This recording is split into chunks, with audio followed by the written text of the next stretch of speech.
Nós já tivemos a oportunidade de ministrá-la aqui nessa igreja.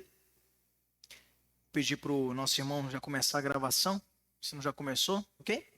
Então você que nos acompanha também aí no YouTube da IPA, fica convidado de antemão a participar conosco aqui na igreja, momento onde você vai poder tirar dúvidas com o pastor, você vai poder desfrutar de comunhão com os irmãos e ter aqui também um ambiente muito acolhedor para aprender e ser ensinado pela palavra e não por mim, pelo próprio Espírito que ministra os nossos corações. Então vem participar, acompanha no nosso site também informações sobre a nossa igreja, nanindeua.ipb.org.br, e lá no nosso canal da IPA, no YouTube, você pode acompanhar esse e outros estudos que também estarão lá disponíveis nesse nosso panorama da Bíblia, sobretudo do Novo Testamento, que nós promovemos as postagens no canal.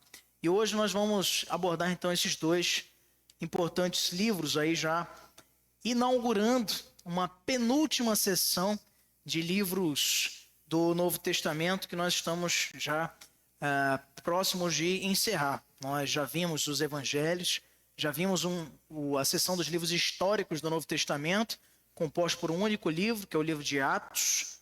Nós já vimos as cartas paulinas, que se subdividem em 3 grupos: as cartas paulinas eclesiásticas, para as igrejas, as cartas paulinas pastorais, as 2 para Timóteo, uma para Tito, e também a carta de Paulo pessoal, que é só uma, que vimos na semana passada, a carta a Filemon. E hoje nós vamos ver algumas cartas que não são de Paulo, mas são cartas apostólicas, chamadas pelos teólogos bíblicos de cartas gerais. E uma delas é a carta aos Hebreus. As outras veremos nos próximos estudos. E hoje veremos Hebreus e também Tiago. Um texto que nos ajuda, meus irmãos, a compreendermos bem essa carta aos Hebreus, se você avançar algumas páginas aí desse que nós lemos, capítulo 1, vai estar no capítulo 12, versos de 1 até o verso 3. Vamos ler conjuntamente esse texto. Diz assim: portanto, também nós, visto que temos a rodear-nos tão grande nuvem de testemunhas, desembaraçando-nos de todo o peso e do pecado que tenazmente nos assedia, corramos com perseverança a carreira que nos está proposta, olhando firmemente para o autor e consumador da fé, Jesus, o qual, em troca da alegria que lhe estava proposta, suportou a cruz, não fazendo caso da ignomínia, e está sentado à destra do trono de Deus. Considerai, pois, atentamente aquele que suportou tamanha oposição dos pecadores contra si mesmo, para que não vos fatigueis, desmaiando em vossa alma. Um dos temas mais importantes, e sem aprofundar muito o que vamos ver logo à frente, da carta aos Hebreus é falar da supremacia de Cristo. Para quem vai lembrar e já está há mais tempo aqui na IPA conosco, vai lembrar que nós estudamos no curso de uns 3 a 4 meses uma lição sobre a carta aos Hebreus. Foi um momento muito abençoador também, e eu não sei quantos se lembram, já tem uns 2 anos, salvo o melhor juízo. E nós vimos então que a carta aos Hebreus vai caminhando por esse sentido, de apontar Jesus como sendo superior, primeiro, aos profetas. Lembra que ele está escrevendo para quem? Para os hebreus. Então o autor aos Hebreus, ele mexe com os símbolos dos hebreus para mostrar que Cristo é maior do que todos eles.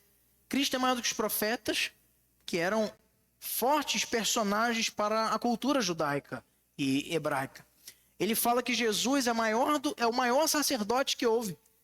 Ele é maior do que o sacerdote porque ele não precisava oferecer sacrifício pelos seus próprios pecados, porque ele era perfeito. E além disso, o sacerdote dependia para o cumprimento do seu ofício sacerdotal de um animal. Mas Cristo era a própria oferta e o ofertante. Ele atendia a esses 2 requisitos. E também era para ele mesmo oferecido aquele holocausto que era a sua vida. Isto é, ele sendo um com o Pai. Então ele aponta Cristo como sendo um sacerdote de uma linhagem diferente. Isto é, da linhagem de Melquisedeque. Usando aí uma analogia de um personagem bíblico citado lá em Gênesis, para quem Abraão leva os despojos e o dízimo daquilo que havia recebido, rei de Salém, e que não tem na Bíblia nenhuma genealogia. Então, esse rei de Salém, Melquisedeque, não há registros históricos do nome do seu pai, nem do nome de seus filhos. Não se sabe de onde ele vem, nem para onde ele foi, da sua posteridade. Por isso ele usa essa analogia, porque sabia que os hebreus tinham conhecimento desse detalhe genealógico, para dizer, Jesus é dessa linhagem, que não vem de trás nem vai para frente. É ele o único, insubstituível sacerdote da nova aliança. O livro dos Hebreus nos fala também que Cristo é superior à lei, porque ele próprio cumpre com o seu ministério cabalmente todos os requisitos da justiça de Deus contidos na lei, porque foi obediente até a morte de cruz. Ele mostra que Jesus é superior aos anjos, outros personagens importantes com os quais os grandes pais da fé, os patriarcas, Abraão, Jacó, Isaac, tiveram contato muitas vezes. Anjos, mensageiros de Deus, pois ele diz, Jesus é maior do que todos eles. Ele é o primogênito da criação, não no sentido de ter sido um primeiro ser criado. Ele não foi criado, ele era um com o Pai e com o Espírito Santo, mas mostrando que ele tinha autoridade sobre toda a criação. Nada estava acima dele. Primogênito no sentido daquele que, no contexto de uma família hebraica, tinha poder sobre seus irmãos. Ele governava o céu. Por isso o escritor aos Hebreus aponta para essa supremacia de Cristo em relação aos anjos. Jesus também era superior ao sacrifício. Jesus era superior ao templo. Jesus era superior a tudo que era mais caro para os hebreus. E essa carta ela vai batendo nessa tecla em todo o seu conteúdo de 13 capítulos para nos convidar a entender que Cristo está acima de toda compreensão humana. Como ele diz aqui, se nós caminharmos olhando para ele, não para os ritos da antiga aliança, não para os sacrifícios, não para a alta justiça, não para homens, ele diz aqui, aí a gente consegue caminhar com perseverança a carreira que ele nos deu. O caminho, olhando para ele, porque ele é superior a todas as coisas. Ele nos basta, ele nos vale, se olharmos firmemente para ele, que é o autor e o consumador da nossa fé. Nós observamos, queridos, pronto, foi, que o alvo da nossa lição aqui, ele vai caminhar, como de costume, em 3 sentidos. O primeiro deles, saber. Saber o quê? Leia comigo. Reconhecer a superioridade de Cristo e a responsabilidade que isso traz ao cristão.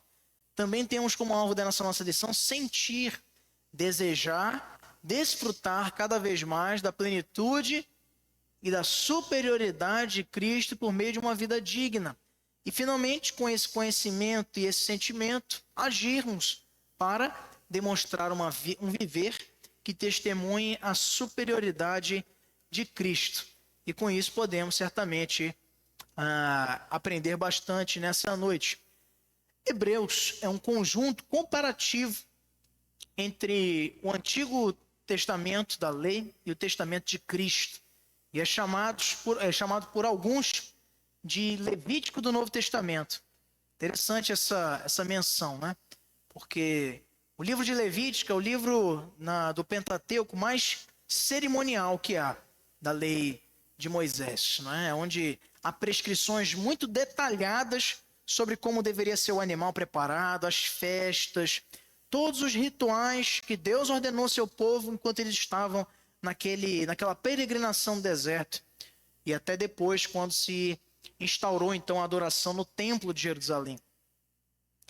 E a carta aos Hebreus vai desmontando todos esses elementos para mostrar, olha, o cordeiro era uma sombra. Tudo eram tipos que na teologia vai significar símbolos. Todas essas coisas somente apontavam para uma coisa muito maior que estava por vir, que era Cristo. A supremacia dele é apresentada em Hebreus como a satisfação ou cumprimento integral de todos os objetivos do que vinha na antiga aliança. Portanto, ele é o cumprimento concreto do que o Senhor havia determinado ao seu povo. não eram aqueles sacrifícios, eu costumo sempre lembrar isso, que salvavam o povo. Ou você pensa que uma ovelha tinha capacidade de tirar pecado de um ser humano.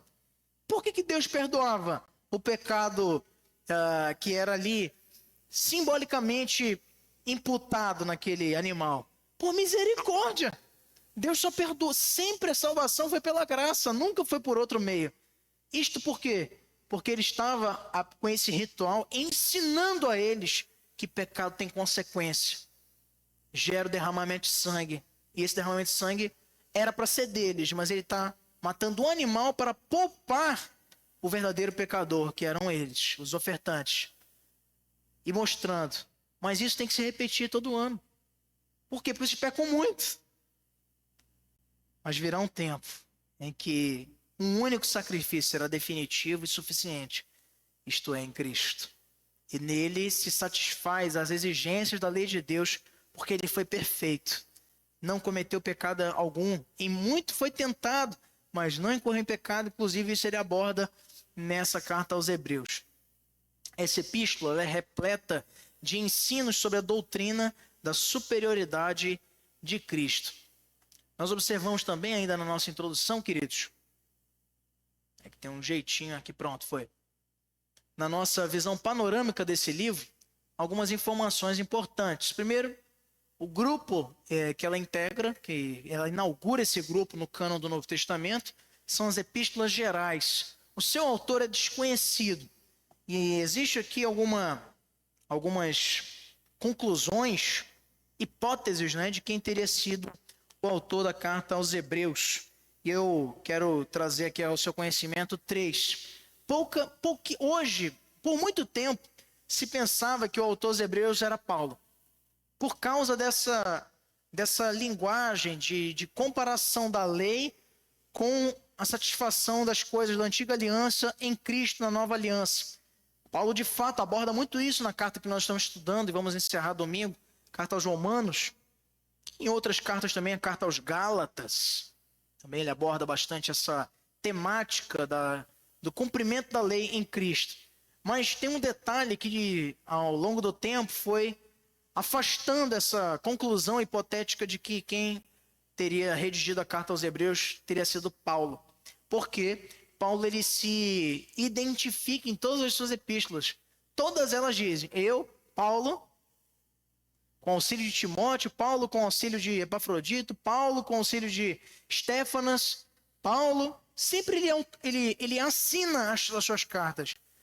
A gente tem um costume de quando escreve um documento, escreve uma carta, nós assinamos aonde? No final. Naquele tempo se assinavam as cartas no início. É o que nós chamamos de autógrafo. Ele autografava, não porque ele era famoso na época, tá? Mas era como uma indicação, um selo do remetente da carta.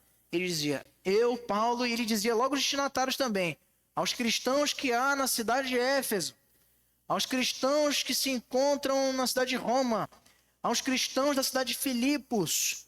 E assim ele ia escrevendo as cartas. A carta aos Hebreus já começa logo falando de doutrina. Não se importa com esse detalhe. Então, é muito curioso que Paulo tivesse escrito diversas cartas e somente em uma ele não ia colocar essa como uma marca registrada dele, o seu autógrafo. Por isso se descarta completamente. Essa é uma das razões. Existem muitas outras, a gente ficaria aqui uma noite toda debatendo, mas uma outra destaque para os irmãos, que é a grafia da carta. Estudiosos, quando verificaram o tipo de grego utilizado, não tem simetria ou semelhança com os escritos de Paulo. Muito bem.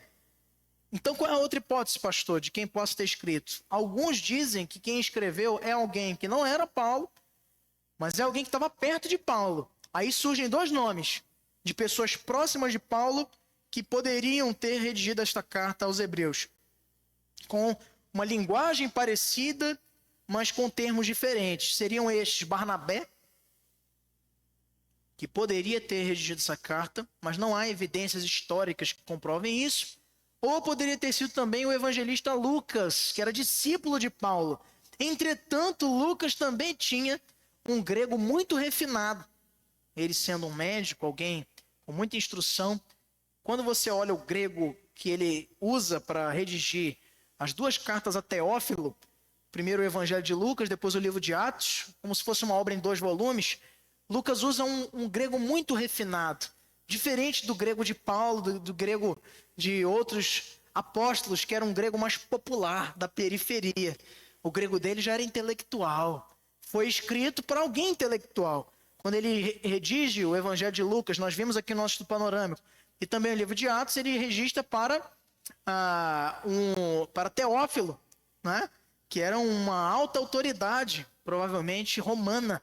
Então, ele escreveu com toda a circunstância, com o melhor do uso da língua grega que ele tinha. Isso também descarta Lucas aqui. Pois bem, pastor, então, se não foi Paulo, se não foi Lucas, se não foi Barnabé, quem foi que redigiu a carta aos Hebreus? Foi o Espírito Santo, né? O Jesus, como a irmã colocou aqui. Isso que é o mais importante para a gente.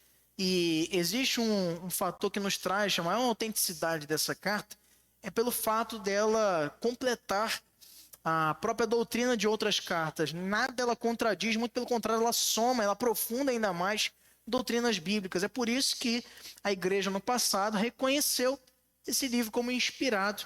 Então a gente deixa o debate aí para teologia e tenta se aprofundar na sua mensagem que inegavelmente provém do Espírito Santo de Deus. A data da escrita pela história da igreja se encontra entre 64 e 68 depois de Cristo e foi escrito provavelmente ou em Roma ou em Jerusalém. Seu alvo era cristãos judeus da época. E o versículo-chave está em Hebreus 8, verso 6. Veja comigo na sua Bíblia, Hebreus capítulo 8, verso 6. Agora, com efeito, obteve Jesus ministério tanto mais excelente quanto é ele também mediador da superior aliança instituída com base em superiores promessas. Olha essa tecla da superioridade, da supremacia de Cristo sendo aqui ventilada capítulo após capítulo dessa carta aos Hebreus. E a expressão-chave, como eu já pude dizer aos irmãos, é a supremacia de Cristo. No esboço dessa carta nós vemos aí 3 seções que nos chamam a atenção. A primeira, de Hebreus 1 até o capítulo 4, que fala da superioridade da pessoa de Cristo, isto é, da sua majestade. Ele está acima dos anjos, ele está acima de governantes, ele está acima do sumo sacerdote, ele está acima de quem detém poder, porque ele é a suprema majestade, a suprema autoridade do universo. Isso ele aborda do capítulo 1 ao capítulo 4.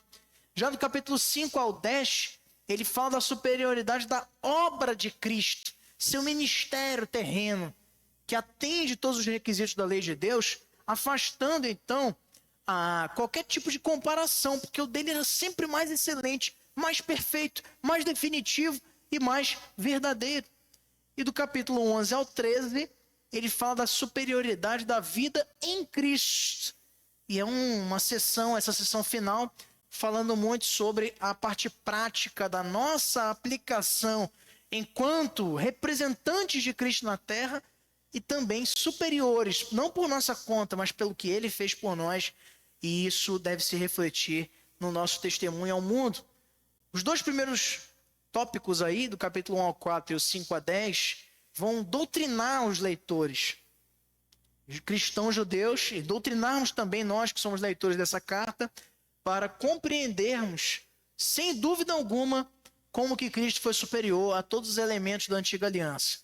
E já esse último tópico, Hebreus 11 até 13, fala-nos de disciplina. É interessante, eu vi uma frase hoje de João Calvino, compartilhada no Instagram de alguns dos nossos irmãos, que dizia assim: a salvação, ela não pode ser conquistada, ela é inteiramente pela graça. Entretanto, a santificação, ela é obtida pelo crente através da obediência. É fato, meus irmãos, você pode ser um salvo e não ser totalmente santo. Você está vacilando na fé, tropeçando na caminhada. Mas olha só, essa última sessão nos fala de disciplina, para que essa superioridade do ministério de Cristo não seja desprezada. Ele diz isso para nós nessa carta, como que para não desperdiçarmos, entre aspas, se é que isso fosse possível, tudo que Cristo fez com perfeição, para não vivermos uma vida de comunhão, de santidade e de disciplina no mundo. Tudo isso refletindo para Ele, para que Ele seja glorificado, para que Ele seja adorado. Nós vemos então, meus irmãos, nesse tocante, que Hebreus pode ser resumido em uma frase, assim: Hebreus anuncia a supremacia de Jesus Cristo como Rei, sacerdote e Filho de Deus. É muito com base na carta aos Hebreus que João Calvino ele formula nas suas institutas a teologia do tríplice ofício de Cristo. Qual é este ofício tríplice, né? Ele é rei, sacerdote e o quê? Não, quem é que sabe? Profeta. Rei, profeta e sacerdote. Os três grandes ofícios do povo hebreu são contemplados no ministério de Cristo. Ele era rei porque provinha da descendência do trono de Davi, e também era rei do universo porque a ele foi dada toda a autoridade, e Deus, o Pai, colocou sob o estrado dos seus pés a autoridade sobre todas as coisas. Ele era sacerdote porque a si mesmo se ofereceu para remir nossos pecados, e ele era profeta porque falava da sua própria parte. Os profetas do Antigo Testamento diziam: assim diz o Senhor. Ele não dizia isto porque ele próprio testificava da sua própria autoridade como filho de Deus. Nós podemos avançar ainda, meus irmãos, olhando o contexto dessa carta, dessa epístola, que é direcionada para um grupo de hebreus convertidos que passavam por perseguições por causa da sua fé. Essa informação nos está registrada em Hebreus 10, de 32 a 34. Vamos ver?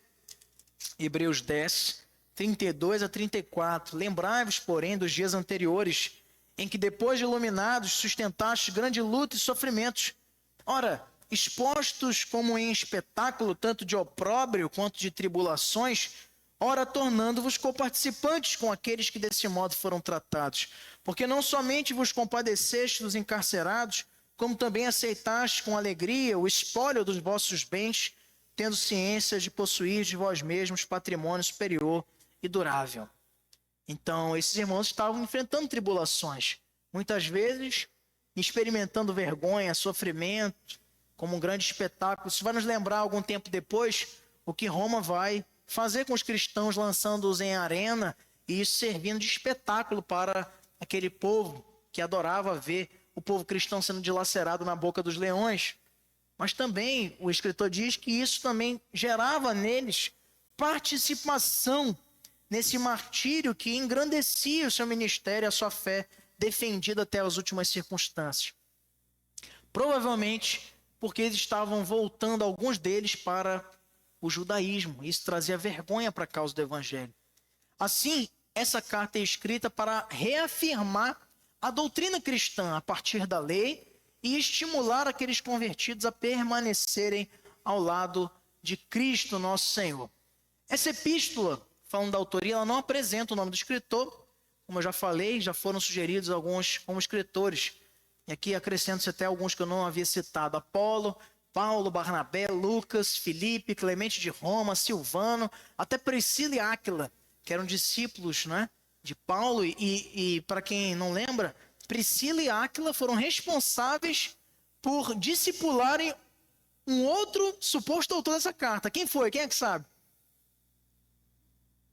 Priscila e Áquila foram responsáveis, está no livro de Atos, por discipularem a Apolo, que foi um grande pregador do evangelho. É provável que o autor seja de origem judaica, provavelmente. Por quê? Porque ele era um exímio conhecedor do Antigo Testamento e também da cultura helenista, ou grega, uma vez que dominava bem o grego, conhecia muito bem a Septuaginta, que era a versão grega do Antigo Testamento. Hebreus, para os dias de hoje, meus irmãos, pode ser contextualizado no seguinte sentido: mesmo sem saber o nome do autor de Hebreus, a epístola deixa claro que ele se empenhava em conhecer a palavra de Deus. Era alguém que examinou com afinco, com dedicação, a palavra de Deus. Você tem feito isso também na sua vida? O tema geral dessa epístola é a supremacia de Cristo, e a seguir a tabela nos explicita, nos demonstra essa superioridade de Jesus, como nós podemos ver, em 3 pontos diferentes. Primeiro, ele mostra que Cristo é superior aos profetas. Está lá em Hebreus 1, de 1 a 3, porque na sua natureza ele fala da sua própria autoridade. Também ele mostra que Cristo é superior aos anjos em sua natureza, em sua humilhação e glória e também no seu propósito. E também mostra aqui que Cristo é superior a Moisés, capítulo 3, de 1 a 6, em sua natureza, porque ele é filho. Moisés foi o que mais próximo chegou de ver a face de Deus, mas ainda assim Jesus é maior do que ele. Por quê? Porque ele é o Filho de Deus, ele é um com o Pai, uma só substância. Ele prossegue ainda, dizendo que Cristo é superior ao sacerdócio em suas qualificações, enquanto que de tempos em tempos os sacerdotes faleciam e seus filhos assumiam esse manto sacerdotal na religião judaica. Jesus, ele não, por ter ressuscitado dentre os mortos, tinha um ministério perene que provinha da eternidade. Não tinha descendentes, não haveriam descendentes que teriam que substituí-lo. Por isso ele é mais perfeito, superior. Também na sua ordem de sacerdócio, a ordem dos sacerdotes hebreus provinha de Arão. Ele menciona isso aqui. Já de Jesus provinha de Melquisedeque.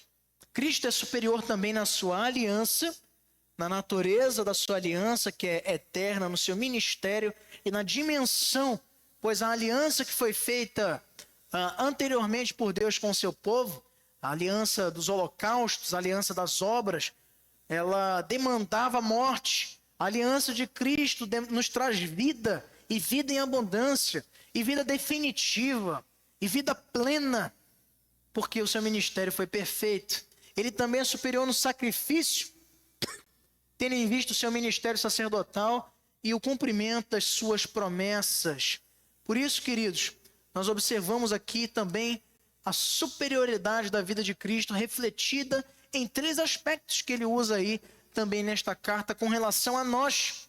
A nova criatura em Cristo, que somos nós, lavados e remidos no seu sangue, refletimos essa superioridade da aliança de Cristo nestes 3 aspectos: na fé, certeza de coisas que não se veem, a firme expectativa do que não se consegue esperar, o amor, que o nosso é desimpedido, é desentranhado de inveja, de vaidade, é um amor centrado na figura dele, que é um amor misericordioso, é um amor verdadeiro, é um amor incondicional, é um amor que é perdoador, que busca a restauração e a paz, também pela esperança que nós cultivamos, que reflete também a nossa superioridade. Para hoje, meus irmãos, vemos que a superioridade de Cristo deve nos estimular à maturidade cristã. Desconfie cada vez mais de si mesmo e confie plenamente em Cristo. Isso nos traz maior segurança. O crente seguro não é aquele que diz: eu me garanto, eu sei que eu consigo. O crente maduro é aquele que não tem dúvida alguma que ele não pode, que ele não consegue e que ele é fraco. E que diz assim: eu não consigo, mas o Senhor consegue. Fazer o bem eu não consigo, mas com a ajuda dele, ele promove o bem usando a minha vida para esse propósito. O crente maduro é esse. Não é o que acredita que sozinho poderá arcar com todos os desafios da vida cristã. Também, queridos, nós vemos a seguir que há uma importante exortação, algumas exortações nesta carta. O autor da carta faz pelo menos 6 exortações claras com vista ao aperfeiçoamento de seus leitores, não é? Nós citamos algumas aqui,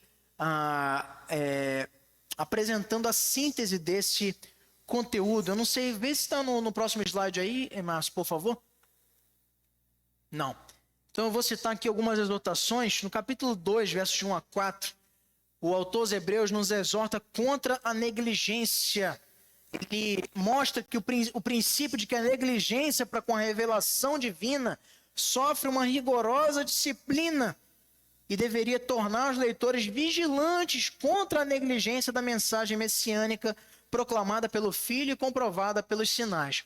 Veja que, por que ele está dizendo isso aqui? Ele está escrevendo para um público que era de cristãos judeus que estava abandonando a nova aliança para de novo, olha, tem que se circuncidar, guardar os dias, tem que sacrificar, já estavam voltando para sacrificar animais no templo.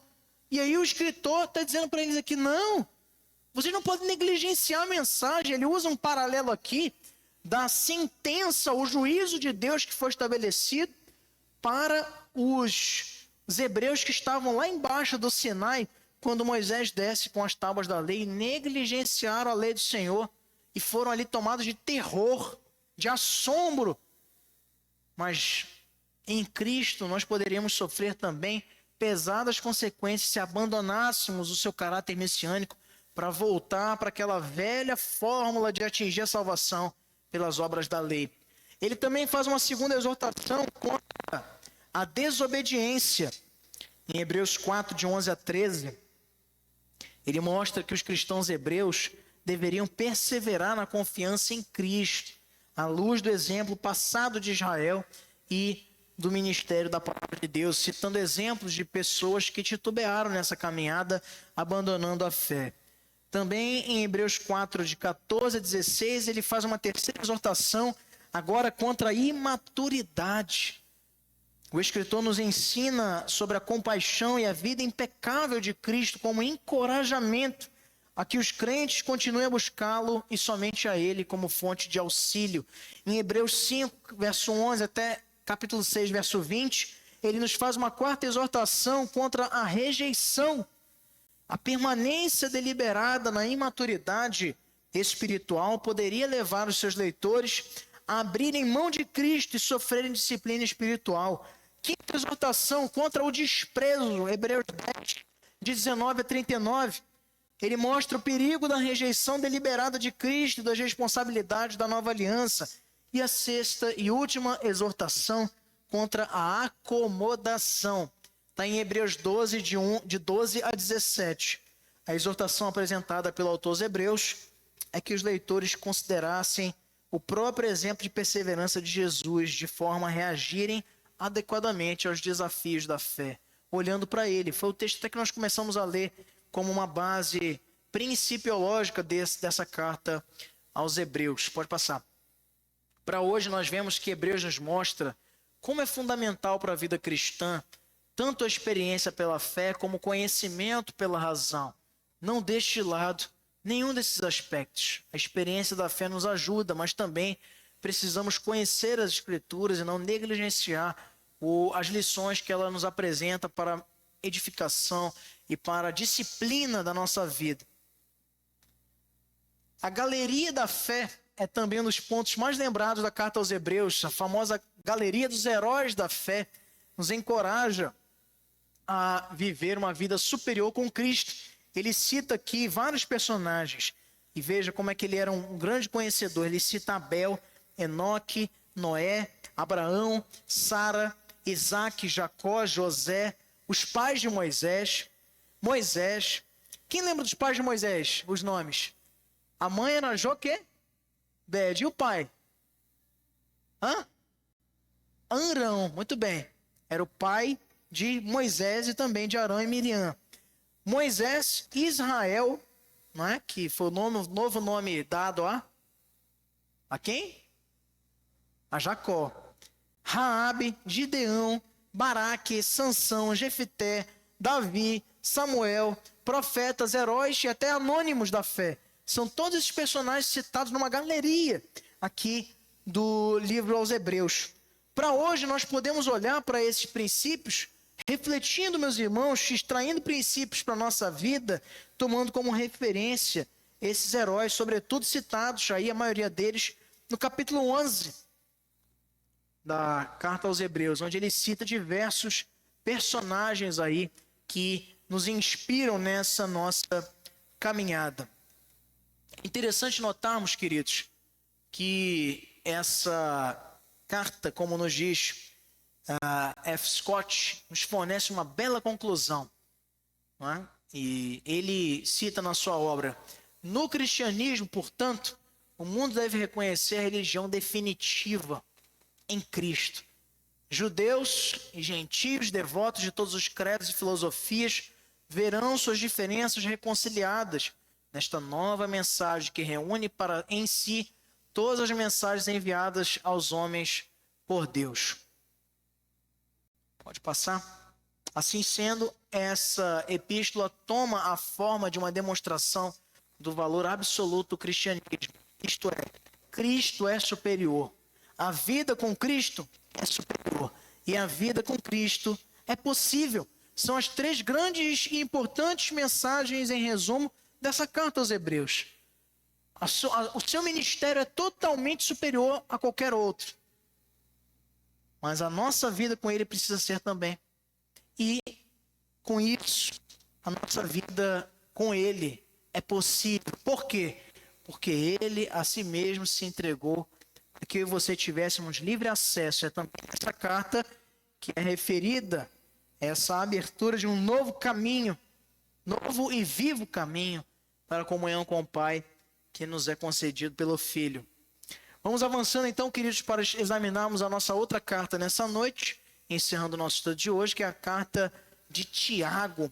E eu queria convidar você que abrisse a carta seguinte, no capítulo 1, verso 22. Tiago, capítulo 1, verso 22, ele diz assim: tornai-vos, pois, praticantes da palavra e não somente ouvintes, enganando-vos a vós mesmos. Isso já nos resume muito bem a temática da carta de Tiago, que vem, segundo Henrietta Mears, é um manual prático da religião, a carta de Tiago. Para toda esta carta, que era destinada a crentes judeus, assim como a carta aos Hebreus, Tiago ele integra a fé genuína e a experiência prática cotidiana, como alimentar alguém que está faminto, ou assistir alguém que está com frio, com o agasalho, o abrigo que necessitasse, como um relevo de que a fé genuína ela é produtiva ou operosa, ela gera frutos. Semelhante ao livro de Amós, a epístola de Tiago é considerada uma grande pregação contra a injustiça social. Então, existem três objetivos nossos, alvos da nossa lição sobre Tiago. Primeiro, saber o quê? Vamos ler. Considerar a praticidade da fé em Jesus Cristo, que ela não é só intelectual, mas ela também é vivencial, relacional, experiencial. É também um alvo da nossa lição sentir. Que sentimento é esse? De confiar na Bíblia como guia para o exercício da fé. É ela. A Bíblia ela não nos mostra o contrário, ela nos mostra justamente esse dever, assinalando o que Cristo já havia dito aos seus discípulos, que as suas obras, enquanto sal da terra e luz do mundo, deveriam ser conhecidas de todos os homens. Por isso, é um dever do cristão a prática do bem, a prática da assistência, do socorro ao necessitado e, sobretudo, de uma vida de testemunho na sociedade. E com isso, o alvo da nossa lição também nos desafia a agir para executar e identificar ações de fé nas situações do dia a dia. A fé é bonita, é isso, é aquilo, mas e o pão que alimenta? A fé está na prática do dia a dia, do vizinho que você trata bem, até o esposo que deita com você, ou a esposa, dependendo do caso, e que você cuida, você a trata com a proteção, com amor cristão, com o amor sacrificial, que deve nortear as nossas relações, no exemplo aí dado. Então, como eu disse, para Henrietta Mears, Tiago é um manual prático dessa religião que nós seguimos, o cristianismo, o movimento de Cristo, a nossa fé, estando nele, nos move a entender que a fé genuína ela é operosa, ou seja, ela é acompanhada de obras. A visão panorâmica do livro, queridos, ela nos apresenta também essa carta de Tiago, integrante desse grupo de epístolas gerais, como Hebreus, e o seu autor é Tiago, que não era o Tiago apóstolo, tinha um Tiago que era apóstolo, não é o apóstolo Tiago. Aqui provavelmente esse Tiago que escreve a carta era o irmão de Jesus, o irmão do nosso Senhor Jesus, um deles, né? Tal como André, mas aqui Tiago, ele é considerado aqui como o escritor dessa carta. E foi uma das primeiras cartas escritas no Novo Testamento, entre o ano 45 e 47 depois de Cristo. Veja, pouco tempo depois, cerca de 12 anos depois da assunção aos céus do nosso Senhor Jesus Cristo. 12 a 15 anos. Seu local é Jerusalém, onde morava Tiago, o irmão de Jesus, que foi um dos grandes líderes da igreja de Jerusalém, antes da cidade ser destruída no ano 70. E seu alvo são as 12 tribos da dispersão. Isso ele diz no capítulo 1, verso 1. Tiago, servo de Deus, o Senhor Jesus Cristo, as 12 tribos que se encontram na dispersão. Saudações. Então ele está escrevendo para judeus, herdeiros depois de perseguições das representações tribais dos hebreus. Então era um povo que tinha muito conhecimento da lei, mas que creram no Senhor Jesus Cristo, estavam tendo dificuldade de compreender a prática disso. O versículo-chave está em Tiago 2,17. Está aí 12, mas não tem 12, tá? Acabou tendo um erro aí de digitação. Então, Tiago 2,17 diz: assim também a fé, se não tiver obras, por si só está morta. A fé sem obras não tem validade alguma.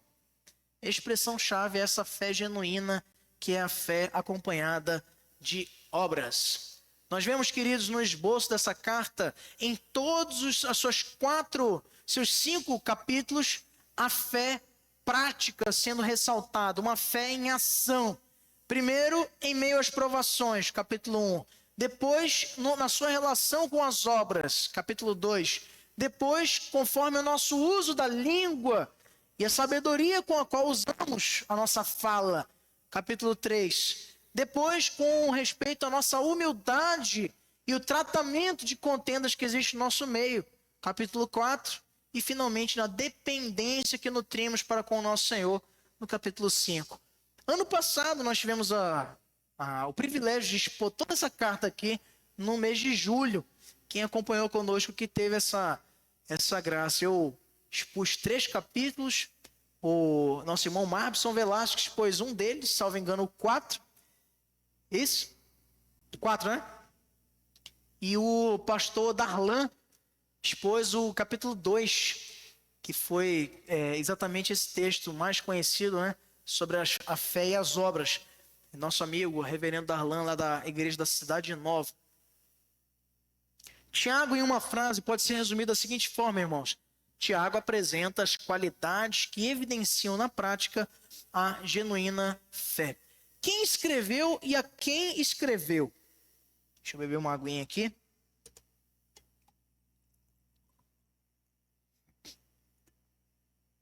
Vai falando, vai secando a garganta, né?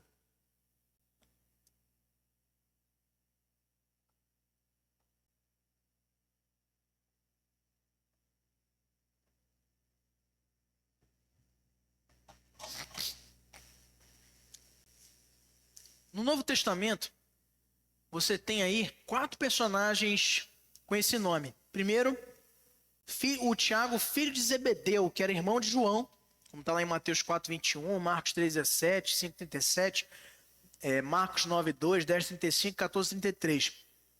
Ele, juntamente com João, seu irmão, foram os que foram chamados por Jesus de filhos do trovão, porque queriam, em um certo episódio, que Jesus mandasse raios do céu para consumir os samaritanos que pregavam a palavra de Cristo. E Jesus disse: não, deixe que preguem, se não são contra nós, são por nós. E chamou-os de filhos do trovão, porque eles estavam ali naquele ímpeto, naquela coisa. Mas foram muito usados por Deus. Esse é o primeiro Tiago que aparece no Novo Testamento. Depois você tem o Tiago, filho de Alfeu, também apóstolo, era chamado Tiago o Menor. Talvez por causa da sua estatura. É alguma hipótese que usam os biblistas. Também você tinha Tiago, pai de Judas o apóstolo, não os Iscariotes. Né? Você tinha 2 Judas aí no colégio apostólico. Um deles era Judas Iscariotes, que traiu o nosso Senhor, mas tinha outro Judas. E esse outro Judas, o pai dele chamava-se Tiago. e tinha Tiago, meio-irmão de Jesus. Está referido lá em Atos 12, 17, já como um dos líderes da igreja de Jerusalém. Atos 15, 13, Gálatas 1, 19. Texto que Paulo refere da sua visita a Jerusalém, quando ele estava ali para tratar sobre a questão dos gentios. Então, a ampla maioria dos teólogos considera que é esse último personagem, Tiago, que é o escritor da carta, o meio-irmão de Jesus. Por que meio-irmão? Porque Jesus ele era filho só de Maria, não de José, né? E esse aqui era filho de José e de Maria. Por isso meio-irmão. Irmão por parte de mãe, né? Porque por parte de pai ele é filho de Deus. Nós vemos aí então a quem ele escreveu. E seus destinatários são descritos, já vimos aí no capítulo 1, verso 1. Mas olha, há 3 possibilidades sobre essas 12 tribos. Primeiro, descreveria a nação de Israel na sua totalidade, ou seja, qualquer judeu que estivesse espalhado. Uma outra possibilidade indica que esse verso faz referência direta à igreja, como a continuidade de Israel de Deus. A gente viu um pouquinho disso na lição sobre Romanos 9, 10 e 11. E também é mais provável que Tiago tenha escrito para um público específico, de judeus da dispersão mesmo. Comunidades remanescentes, por exemplo, os benjamitas que estavam na dispersão, os judeus da tribo de Judá, enfim, todos os representantes de Gade, Ruben, Issacar, das 12 tribos, né? Depois contando ainda com os outros 2 que eram filhos de José. Quem lembra quais eram os 2 filhos de José? Manassés e Efraim, que ele teve como egípcia, mas que integraram aí também a herança de Jacó.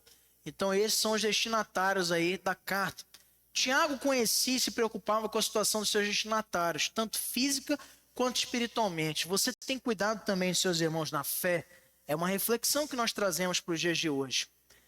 O conteúdo dessa epístola nos revela pouca preocupação na sistematização dos temas. É por isso que do capítulo 1 ao 5 ele vem abordando de uma maneira muito fluida esse tema, fé operosa, fé prática, falando de diferentes circunstâncias, uso da língua, nosso comportamento no meio da igreja, a não discriminação entre pobres e mais abastados. Fala ele sobre a questão das contendas na igreja, como deveriam ser tratados com base nessa fé que é operosa, que impede esse relacionamento contencioso, e assim sucessivamente. Mas um resumo desses temas pode ser visto numa tabela, não sei se está aí, não está. E numa tabela que temos aqui no nosso material, e que fala sobre algum desses temas que são abordados na carta de Tiago. Por exemplo, provação, sabedoria, humildade, tentação, ira, palavra no sentido não de Bíblia, de escrituras, mas no sentido de fala, piedade, imparcialidade, a lei de Deus, as obras, a língua, a submissão, julgamento, autossuficiência, materialismo, paciência, firmeza e oração. São temas que Tiago aborda nessa pequena carta, mas que todos eles dizem respeito à nossa natureza humana, carnal. Qual é o perigo que eu pergunto a você de sermos muito práticos? Veja que, às vezes, essa ênfase só na prática pode acabar ofuscando a razão de se fazer as coisas. É por isso que Tiago ele aborda essa fé prática, mas não divorciada da razão. Você precisa compreender e entender o porquê das coisas. Não só fazer, como algumas igrejas defendem, que você não precisa conhecer nada de Bíblia. O importante é ser bom, é ser piedoso, é ser humilde, é ser obediente, é ser submisso à vontade de Deus. Mas como você vai ser submisso à vontade de Deus sem conhecê-la? Você precisa conhecer a revelação do Senhor, conhecer as Escrituras, aprender as doutrinas, para com isso ter uma fé que te move lá para fora para viver de uma maneira agradável ao Senhor e com o teu próximo. O autor da carta de Tiago, ele vai usar muito referências, como eu disse no início, do Sermão do Monte. Tiago se assemelha com o texto do Sermão do Monte em Mateus. Olha só uma comparação interessante. Tanto Tiago quanto Jesus, Tiago, no capítulo 1, verso 2, ele diz assim: meus irmãos, olha só, veja comigo na sua Bíblia e vamos acompanhando. Tiago 1, verso 2. Meus irmãos, tende por motivo de toda alegria o passardes por várias provações. Lá em Mateus 5, de 10 a 12, no Sermão do Monte, Jesus diz a mesma coisa. Quando ele termina de dizer, né? Bem-aventurados vocês são, quando por minha causa forem perseguidos, forem maltratados e fizerem todo o mal contra vós. Assim fizeram com os que vieram antes de vós. Alegrai-vos por passarem por essas provações. Olha só como é que ele nos diz. Mateus, capítulo 5, versos de 10 a 12. No Sermão do Monte ele diz assim: bem-aventurados os perseguidos por causa da justiça, porque deles é o reino dos céus. Bem-aventurados sois quando por minha causa vos injuriarem e vos perseguirem, e mentindo disserem todo mal contra vós. Regozijai-vos e exultai, porque é grande o vosso galardão nos céus, pois assim perseguiram os profetas que viveram antes de vós. Alegria nas provações, uma mensagem de Tiago e também de Cristo. Outra, exortação à perfeição. Tiago diz isso em Tiago 1,4. Ora, a perseverança deve ter ação completa para que sejais perfeitos e íntegros, em nada deficientes. Jesus nos diz isso em Mateus 5,48, quando ele diz: portanto, sede vós perfeitos, como perfeito é o vosso Pai Celeste. Pedido de dons para o Senhor. É uma mensagem de Tiago, em Tiago 1,5, quando ele diz: se porém algum de vós necessita de sabedoria, peça a Deus, que a todos dá liberalmente e a nada lhes impropere, ser-lhe-á concedida. Jesus diz isso aos seus discípulos, Sermão do Monte, no capítulo de número 7, verso 7 e em diante. Ele diz: pedi e dar-se-vos-á, buscais e achareis, batei e abri-se-vos-á. Falando da oração, condenação da ira, acerca do ouvir e do praticar, necessidade de cumprir toda a lei, bênçãos por mostrar misericórdia, bênçãos por conta da promoção da paz, incompatibilidade do amor de Deus com o amor ao mundo, bênçãos por causa de sermos humildes, condenação do juízo temerário aos irmãos, traça e ferrugem que corrompem a riqueza terrena, profetas sendo usados como exemplos de dignidade no martírio pela fé e a condenação do juramento em vão. Todas essas são mensagens abordadas por Tiago e que já haviam sido abordadas por Cristo, sobretudo no Sermão do Monte. E isso é muito interessante, meus irmãos. Quando nós olhamos então para o dia de hoje, nós temos nos preocupado sobremaneira com coisas que não estão no nosso controle, quando poderíamos estar descansando na vontade de Deus. Você tem se preocupado mais, assim como Tiago nos ensina, com o que Cristo quer que você seja ou com o que as pessoas pensam de você? Amém? Essa deve ser a nossa preocupação sempre. Caminharmos preocupados com aquilo que Ele vai dizer a nosso respeito no último dia. Se é vinde bendito de meu Pai, ou apartai-vos, eu não os conheço. E aí? Nosso reconhecimento, os aplausos que temos perseguido têm sido do Senhor, reconhecimento final dele, que não é aqui nessa terra, os galardões que ele tem reservado para nós, ou temos buscado os afagos dos elogios, daquilo que os homens têm para nos dizer? É importante refletirmos sobre isso. Existe um propósito prático que se resume em 3 pontos sobre a mensagem de Tiago. Primeiro, encorajar. Tiago sabia muito bem o que seus destinatários passavam, esses judeus das 12 tribos da dispersão. Ele usa a sua própria experiência para encorajar os cristãos a persistirem no meio das dificuldades, sabedores de que Deus estava os capacitando para atravessar as piores tempestades, para que assim fossem fortalecidos na sua caminhada. Também exortação. Tiago sabia como lidar com as situações mais difíceis da vida cristã. E ele usa de sabedoria para corrigir os cristãos nas suas práticas. E finalmente o ensino, porque Tiago sabia quem era Jesus, o que ele fez e o que ele ensinou ao irmão dele. de forma que ele baseia toda a sua epístola no ensinamento do próprio Cristo no Sermão do Monte. E ele usa esse conhecimento para ensinar os cristãos a viverem de forma correta, conforme o ensinamento de Jesus.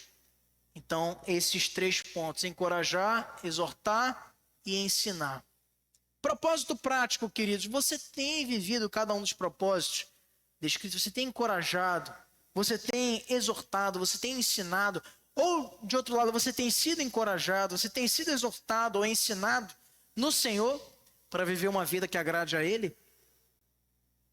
Encorajamento, exortação e ensino, queridos, são palavras que constituem a prática da sua vida? Ou você não tem vivido dessa forma, encorajando, ensinando e exortando aqueles que estão ao seu redor? Cristo em Tiago é várias vezes abordado aqui, não apenas no seu ensino. Tiago faz referência ao Senhor Jesus Cristo na sua carta e antecipa a vinda do Senhor. Comparado aos demais escritores neotestamentários, Tiago nos diz pouco sobre o homem Jesus. No entanto, seu discurso está virtualmente saturado de alusões ao ensino de Cristo. A epístola retrata Cristo no contexto do judaísmo messiânico antigo, que falava muito da prática. Para Tiago, Jesus é Senhor, é Kyrios no grego. Tudo que Tiago ensina está vinculado ao ensino do seu Senhor, aquele que governa os seus atos, não somente a sua fé, mas também as suas obras. Quem é Jesus para nós? O que você tem feito a respeito desse conhecimento que nos exorta a vivermos a fé de maneira verdadeira? Conclusão, queridos: o ensino em síntese é: a fé em Deus acaba com distinções entre classes, pobres e ricos, brancos e negros, pessoas com doutos e indoutos. A fé em Cristo nos une, não nos separa. A prova da fé não está só na doutrina, mas na atmosfera da comunhão, na atmosfera de um comunismo, não no comunismo político, mas na vivência comunitária verdadeira, como na igreja primitiva. Não de um Estado, como pretende essa doutrina tão nefasta, como outras também espalhadas por aí, de que o Estado deva controlar tudo para nós. Não é isso. É numa vivência liberalmente abnegada em prol do outro. Isso é igreja. Elimina a guerra, a peleja entre os santos. Essa fé, diz Tiago, é a base da comunhão verdadeira, como defende Campbell Morgan. Então, queridos, nós queremos encerrar o nosso estudo de hoje exortando a você que se encoraje a viver a vivência prática da fé, ou melhor dizendo, a praticar essa fé que nós tanto aprendemos, pois sem isso nós poderemos, lamentavelmente, receber essa radiografia sobre quem nós temos sido diante do Senhor, com pessoas que têm a mente cheia do Evangelho, mas o coração esvaziado do amor pelo nosso próximo. Que nós nunca sejamos confundidos com estes legalistas, mas possamos ter as nossas mãos marcadas pelo ministério que também encheu o nosso coração e a nossa mente com a fé. Vamos ficar de pé, queridos. Você que nos acompanhou até aqui também, depois no YouTube da IPA, fica convidado para nos seguir nas nossas redes sociais, a Ananindeua é o nosso Instagram, e também acompanhando as notícias e informações sobre a nossa igreja, sua liderança, seus ministérios, no site ananindeua.ipb.org.br. Venha nos fazer uma visita, Avenida Cláudio Sanders, número 524, no bairro Centro de Ananindeua, e aqui você será muito bem acolhido com a sua família. Vamos orar, pedir a nossa irmã Analice